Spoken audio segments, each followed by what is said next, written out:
everybody. Welcome to Universal Orlando Resort. Today we are going to talk about all of the amazing classic movies that Universal is bringing back to their parks. And I want to talk about a wild rumor that I heard that's something that could be coming to this park that you are not going to believe.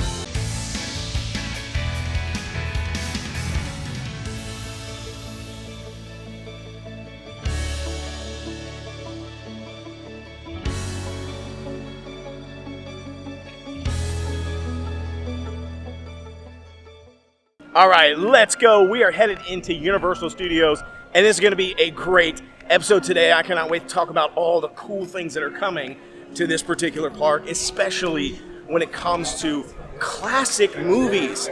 And this is something that I personally have been talking about for quite a while when it comes to this particular park. For years, I've been saying Universal Studios is the one park that needs the most attention out of all of the parks across Universal's portfolio, because it's kind of lost its way a little bit. I say that in love and care that I absolutely love Universal, but it's kind of felt a little bit directionless for a period of time now.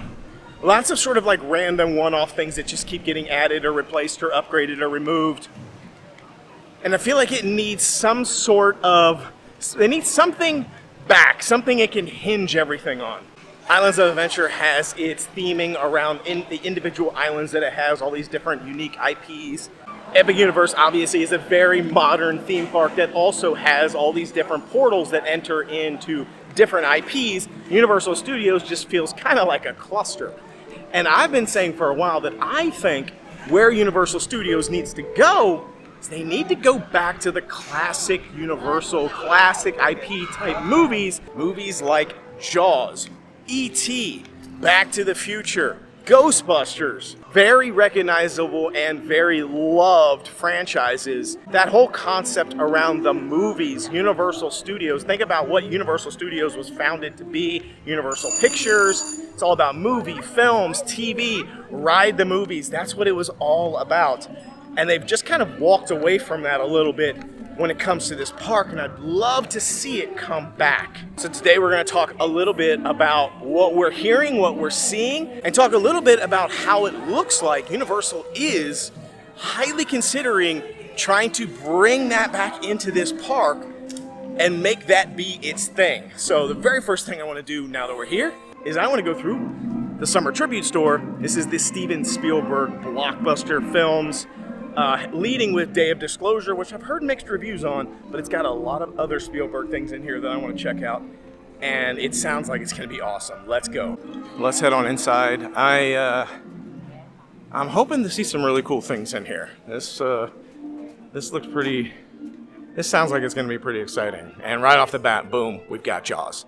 Jaws was a massive, massive hit movie, obviously. One of the things that I love about Jaws is that it was the first film ever to gross like over $100 million at the box office.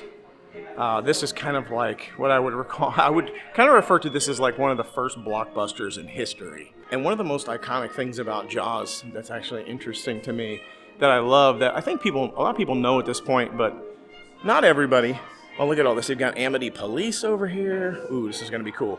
But I really love the fact that the sort of like the tension and the fear that you got from the shark was not originally intended to be the way that it was originally written and designed. They had actually intended on showing more of the shark earlier and a lot more of the shark in the film in general, but they had so many mechanical problems with the shark in the water and it looked so fake, and they had too many issues with it, that they ended up having to like barely show the shark in the film at all.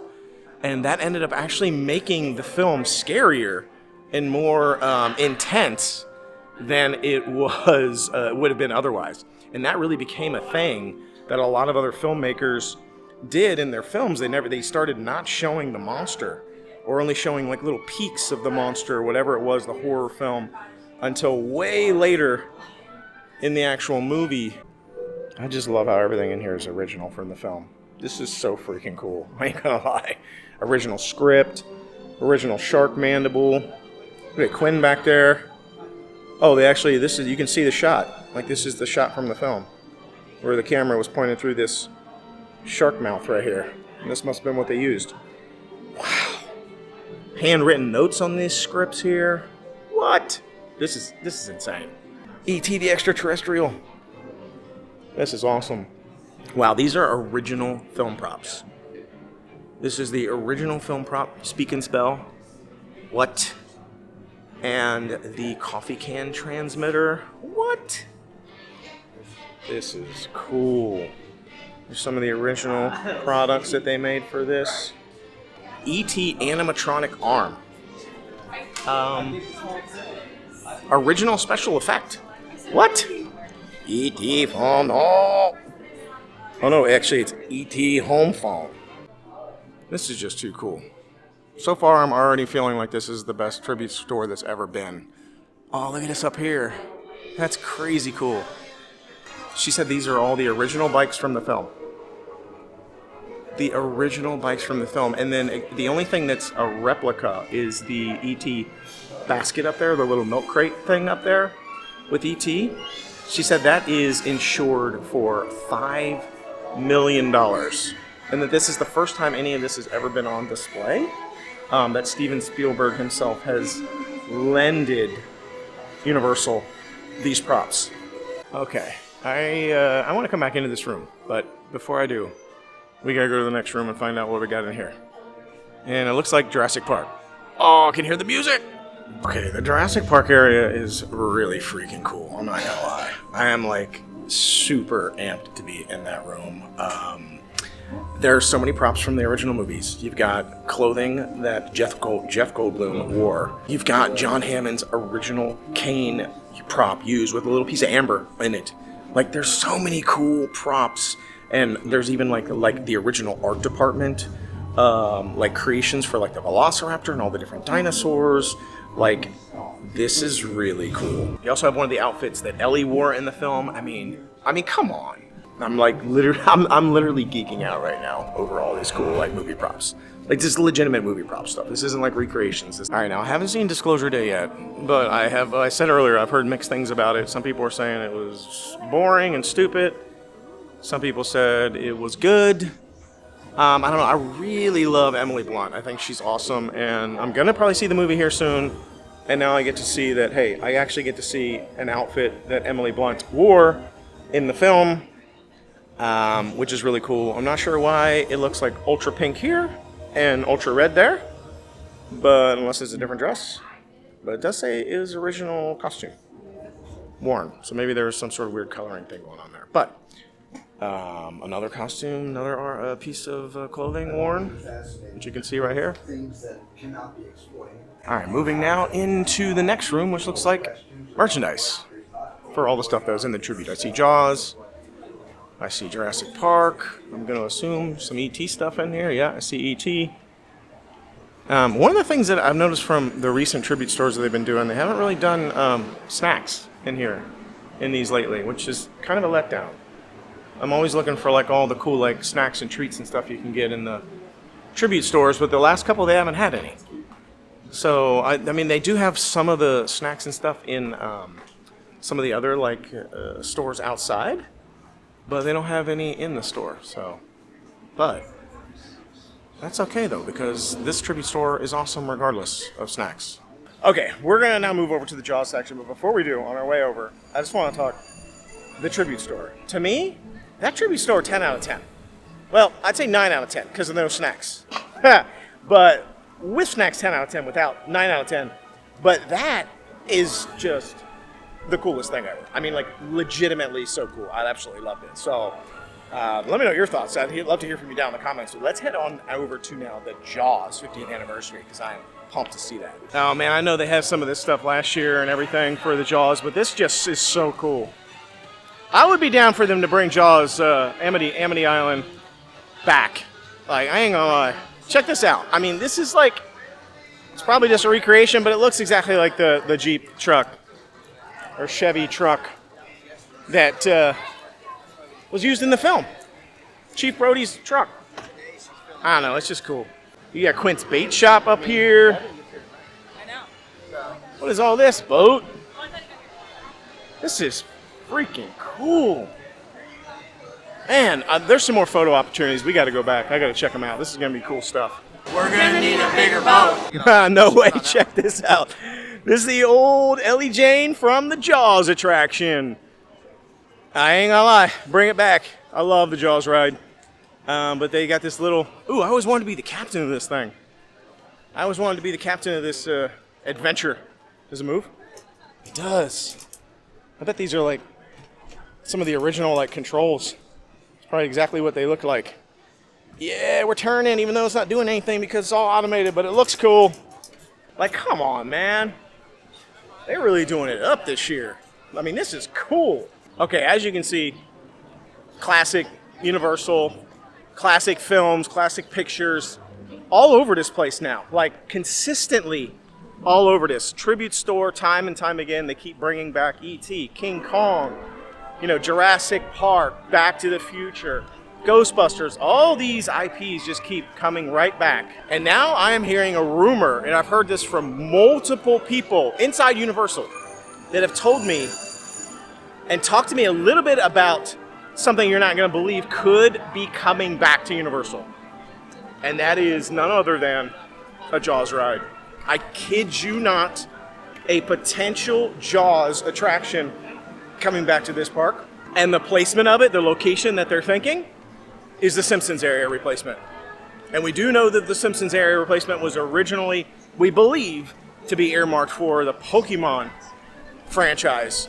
But because they had extended Simpsons contract a couple of years, they didn't want to wait for Pokemon, so Pokemon is now earmarked, from what we hear, for the Lost Continent replacement. And so now that opens up the opportunity for the Simpsons area to be something new, which we have a few different things we've earmarked there, potentially like some sort of Wicked expansion, could potentially be something else like a Zelda or any other franchise. But what I'm hearing now is it's possible Jaws could be coming in somewhere in that area. A Jaws attraction. I don't know if it'll be like the same attraction it was where you're on a boat and it's water and it's a show, but it could be potentially some sort of Jaws thing, and I would be so here for it. Because what that means is not only would we get a cool Jaws attraction, but we would also potentially be getting a Universal and classic movies land or area at Universal Studios, which is what I've been saying for a while. They need to pivot back to classic movies that everybody loves and maybe even just do a whole land for it, almost like Islands of Adventure if you had a whole island about classic movies. Do that with the Simpsons area. It's very large, lots of space, and you could do multiple attractions based on some of the older IPs. We know from what we're hearing, Back to the Future is going to be going into Fast and Furious Supercharged. Again, signaling another classic movie making an appearance and coming back. Jaws could be next. That's the big rumor that I'm hearing. Universal obviously hasn't confirmed this, but I keep hearing this over and over again from people, and I'm like, when I start to hear things over and over, it starts to signal to me that this could possibly be what they're considering. It doesn't mean they're going to do it, but it means that they are considering doing it. And that is exciting. So I don't know what y'all think. If you are with me and you think like classic movies would be like a good way to bring Universal Studios some like, I don't know, more like proper cohesion, I guess, like cohesiveness to the park, right? Instead of it just being so random. I'd be in favor of it. I don't know what you think. Jaws, yay or nay? I mean, I love the Jaws ride, man. I'm glad we got Diagon Alley and all that stuff in Harry Potter. I think that stuff's good, so I'm not saying like we should have never gotten it, but I do like Jaws. I thought the Jaws ride was fun, so I'd be game to see it come back. But that's all I've got, so I'd love to hear from all of you down in the comments. What do you think? Jaws? Replacing Simpsons Land? Classic movies? Other stuff? What other things are you hoping for there? I got a speculation map on a few things that I think is happening in Universal Studios. If you haven't checked out my Fast and Furious Hollywood Drift construction video, you want to check that out below because that thing is going up fast, and I'm looking at it right now, and it's like even more now than when I was just here like 2 days ago. Like, it's insane how fast this thing's going up. Like, I'm here for it. So anyhow, hope you enjoyed this episode. Be sure to like, subscribe, and share. Thanks so much for watching. Until I see you next time, the noble way is the easy way. Bye-bye, everybody.